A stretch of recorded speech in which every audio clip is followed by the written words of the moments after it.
Хүүхдийг бие даах чадвар хэрхэн сургах вэ? Хүүхдийг бие даахад сургах нь түүний хөгжилд маш чухал үе бөгөөд энэ нь түүнийг өөртөө итгэвчтэй хариуцлагатай хүн болоход тусалдаг. Энэ үе явцад танд тусах хэд хэдэн ашмыг авч үзье. Нэгдүгээр хүүхэд өөрөө хийж чадах энгийн даасуураас сэвэж ажмаар гитэрийн төвшсийг нэмэгдүүлсээрэй.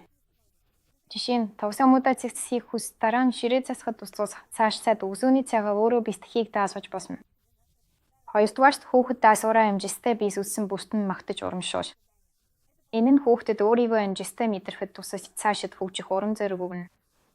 Гуравдугаарт гэрийн ажил хийх цагийг багтаасан тодорхой өдөр тутмын дэг журам тогтоогоорой. Энэ нь хүүхдийг хариуцлага, завшиг батад тасгахад тусна. Дөрөвдүгээрт хүүхдүүд ихэвчлэн насанд хүрэгч тэмцээний яврыг дуурайдаг. Тэдэнд аливаа даасуурыг хэрхэн зөв хийхийг харуулж үзүүлсээрэй. Тэгвэл тэд таныг дуурайхыг хичээх болно. Тавдугаарт хүүхдэд өөрийн санаа шийдвэрлэл самс болгохыг урамшуул.